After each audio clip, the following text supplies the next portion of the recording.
Hello and welcome! My name's Heather. I'm a registered professional counselor and a certified life coach. And today I'm going to be analyzing the argument between Elsie, Diamond, and Amber from the Netflix series Love is Blind. Before I get started, make sure to subscribe to support this channel and so I can put more analysis videos like this. Okay, let's get to the show. I was just talking about our best friend, your best friend, Mark.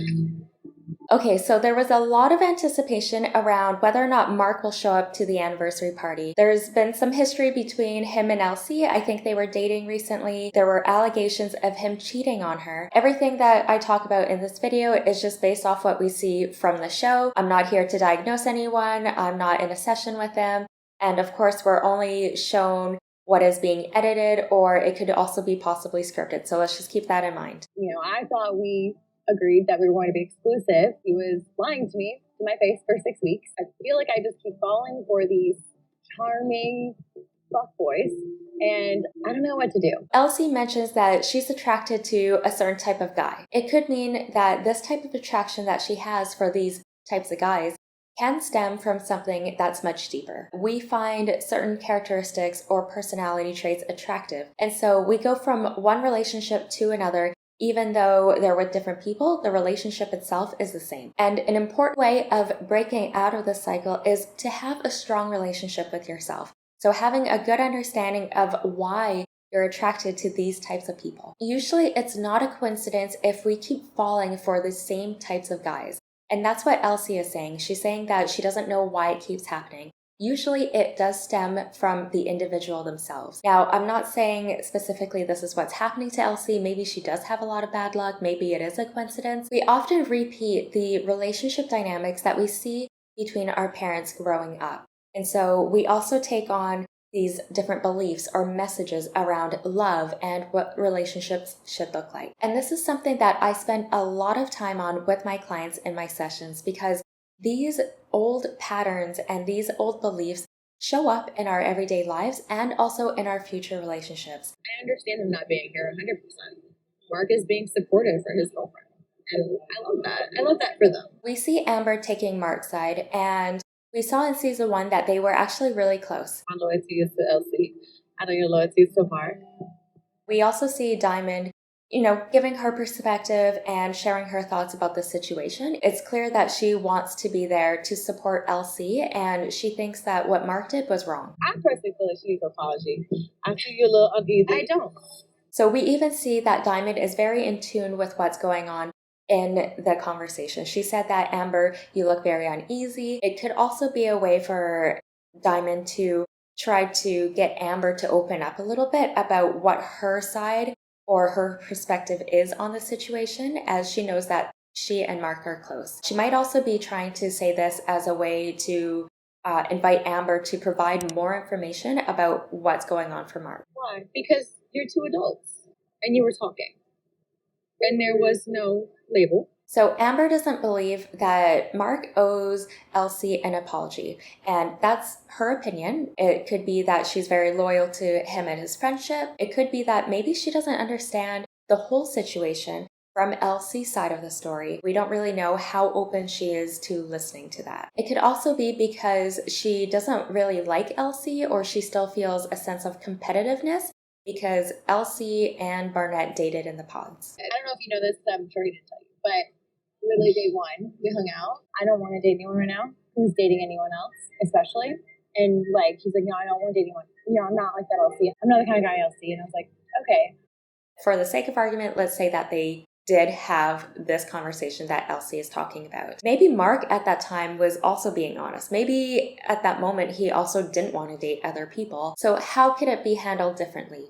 Well, Mark could have been honest with Elsie and told her, yeah, actually I am seeing other people, or I'm thinking about seeing other people in the future. And then in that way, he could have given Elsie all the information for her to make the decision of whether or not she wants to continue to see him. It seems like she's wanting some validation from Amber to acknowledge the fact that she was hurt. And it seems that Elsie specifically wants Amber to admit that what Mark did in terms of lying to Elsie was wrong. In Amber's situation, you don't have to agree with someone in order to validate what they're feeling. She could have just acknowledged that Elsie was hurt and she was upset about the situation, but she doesn't have to throw Mark under the bus. Maybe she's also afraid that Mark's going to see this and Mark's going to get upset of what Amber would say. So Amber's being very cautious and very careful, and she just wants to make sure that she's 100% on Mark's side because that's the friendship that she wants to continue to invest in. So I don't really know what's going through Amber's mind, but it looks like she doesn't really care. You can see just from her facial expressions that she's not really invested in the conversation. She doesn't really want to understand the other points of view. It looks like she's just in her mind formulating her next argument. As a grown woman, I never assumed that anybody was exclusive with me during a pandemic. That's not relevant. What? So what does that even mean? Is she implying that Elsie isn't a grown adult because she believed that she was having an exclusive relationship with someone who said that they were in an exclusive relationship? It doesn't make any sense. It is relevant. I got COVID. That's not relevant. That's why it's relevant. Elsie is trying to remain friendly, and we see that she's smiling, she's trying to laugh. Her reaction could be a way for her to de-escalate the situation. So she doesn't want everyone else or herself to get angry or to get mad. And maybe that has worked for her in the past, and it seems like this is something that she's trying to do now. It can also be a way for her to self-soothe. I'm guessing she's feeling triggered, so her heart rate might be going up. Her breathing is getting shallow, and she's preparing for a fight. For Amber to say that Elsie getting COVID or them dating during a pandemic is irrelevant is very dismissive. You're right, there is three sides. I would love because everybody has had different perceptions, and I know how they met. It sounds like she just knows what Mark has told her. So she's not really getting the whole story. She's just trying to, I guess, defend Mark in this way because he's not there. There's a bunch of seagulls outside.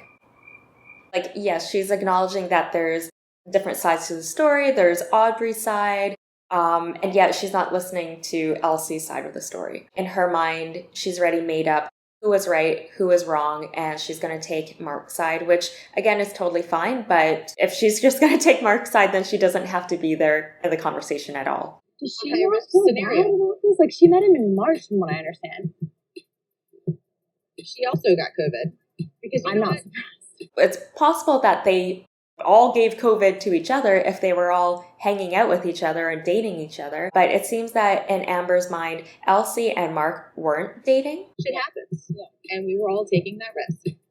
We were hanging out with people, we were taking that risk. Amber is basically throwing blanket statements out there. Maybe she knows that Mark was wrong, but she doesn't want to disagree with him publicly. And so she has no leverage in the argument. It would make sense as to why she appears so dismissive and also just roping in generalization like, oh, shit happens, and oh, everyone was taking a risk. Why is that taking a risk when you dated someone that you thought was exclusive? Yes. Thank you, Diamond. That's kind of what was going in my mind as well, because the conversation and the argument is just really confusing. And this is sort of what arguments are like in real life. You know, we try to find anything that we can use to prove the other person wrong, and it gets very messy and convoluted. Diamond, thank you for bringing it back on point. It doesn't matter. No, you have to put yourself in his shoes. Put yourself in her shoes. We're legitimately concerned for your health. Amber is trying to basically blame Elsie for the fact that she got COVID. It was her fault for believing Mark when he said he was in an exclusive relationship with her. Diamond has a really good point, and I think basically she's just trying to get Amber to see Elsie's perspective. I mean, it's definitely not a bad approach to get Amber to put herself in Elsie's shoes and to think about what Elsie went through. We see Amber trying to shut down Diamond by saying, it doesn't matter, it doesn't matter, it doesn't matter. And she just basically stopped listening at this point, and she's making it very clear that she doesn't want to hear what they have to say. And maybe it doesn't matter to Amber, but it matters to Elsie because she's the one who went through this. She's the one who she feels got hurt. She was the one who was wrong. She was the one who was lied to. So of course it's going to matter to Elsie. And you can't just tell someone that it doesn't matter when it does matter to them. I guess my question for everyone here is, what is the point of this conversation? If you're trying to convince other people to change their mind, it's most likely not going to happen. Chances are they're just going to continue to dig their heels in their own points of view and what they believe, and they're less likely to be open to what other people have to say. It was that big of a deal. You want whatever. We're married. I get that. But we're married. We're married. I guess Mrs. is the only title that Amber seems to recognize. Now Amber is saying that the only thing that matters is if you're married, which is insane. It makes no sense because even when you're dating someone, if you're courting someone, if you have an agreement and trust and commitment to be in a relationship with each other, that counts for something. What do you think about Amber's argument? Let me know in the comments below. You made it seem like it's all her fault. Like, girl, you didn't have the title. If the roles were switched, you would have had a pick. We're married. At the end of the day, you said it's taking a risk. Again, Amber could empathize with Elsie and what she's going through, and she could empathize with her feelings. And that doesn't mean that she disagrees with Mark. And we've seen this before, like she's very rigid in her ways of thinking. It could be a form of cognitive distortion. So it's like an all or nothing thinking or a black and white thinking. You're wrong. And you should know better. Plan for the worst. At the end of the day, what Mark did was downright wrong.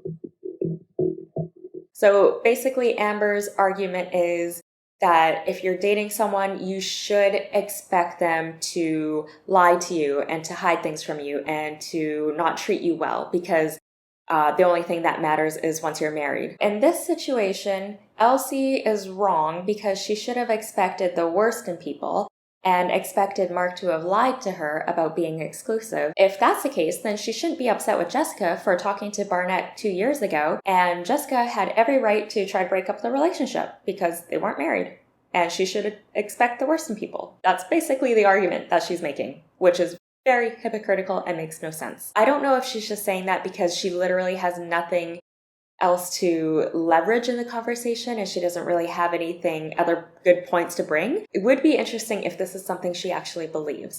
So why would she believe something like this? Maybe Amber has been hurt repeatedly in her past relationships. Again, I'm not saying that this is what Amber went through in the past, but these are just some things that I'm speculating and that comes to my mind when I see this type of reaction and the things that she's saying. Amber could have said, you know, that's not what Mark told me, but if that's true, that's a really terrible thing that you had to go through, Elsie, and I'm sorry that you had to go through that. She could have just said that. The whole discussion would have probably been over, and they could have gone to celebrate their anniversary. I feel like Diamond and Dulcie are more prepared to just put the blame all on a single person. I don't think that's fair. It doesn't make sense to distribute the blame if Mark was the one who wasn't honest. Again, we don't know if he was or if he wasn't, but if he wasn't honest with Elsie about dating other people, then it's not Elsie's fault that she was lied to. Now, it is important to take responsibility for your own actions, but in this case, if you were lied to or deceived to, you can't really blame yourself for not being a grown adult or preparing for the worst if you are wanting to trust someone in order to build a relationship. Let me say something. I've been talking this whole time. I've been trying to talk, and every time you've been cutting me short. You know, when it comes to conversations like this, sometimes people just have to put their egos aside or take a step back. Again, if you don't want the conversation to escalate into a full-blown argument, chances are you might have to just try to validate and also try to see from the other person's perspective. And that usually gives them an opportunity to also hear and understand you. Again, my question is, what are you trying to get from this conversation? Okay, Amber. I can't force him to make an apology. That's between you guys. Maybe Diamond and Elsie thought that they could convince Amber to talk to Mark and to have Mark apologize to Elsie, but that definitely doesn't seem like it's going to be the case at all. I don't even think that was really on the table, especially since Amber went into the conversation ready to defend Mark and unwilling to listen to what Elsie was going through. And honestly, that is so far in the past for where he is at right now. He has a whole new life. So Amber is saying that Mark has a completely different life now. Is that a really good argument for him to not apologize to Elsie for what he did? I guess in her mind, she feels that Mark moved on and this is the furthest thing away from his mind. He's got important things to worry about because I think he is now having a baby with this woman that he saw. while he was with Elsie, that I can imagine can be even more hurtful for Elsie to just have Amber throw that in her face. Maybe this is also Amber's way of telling Elsie to just get over it. It was so long ago and it's not a big deal anymore, and therefore Elsie should stop making it into a big deal. But it's a bit hypocritical hearing that from Amber, considering that she's not forgiven or moved on from the whole Jessica situation. That happened 2 years ago. And from my understanding, what happened between Elsie and Mark was in the span of the last few months from them filming this. How does she expect Elsie to get over this if she's not able to get over the fact of Jessica talking to Barnett? It's pretty clear in my other video. If you haven't watched it yet, I do go more in depth about Amber and Barnett and Jessica. So make sure you check that out afterwards. She's definitely not over what Jessica did. And Jessica also apologized. She gave what seemed to be a very genuine apology publicly to Amber and Barnett in the reunion episode. Amber seems to have an issue with that still.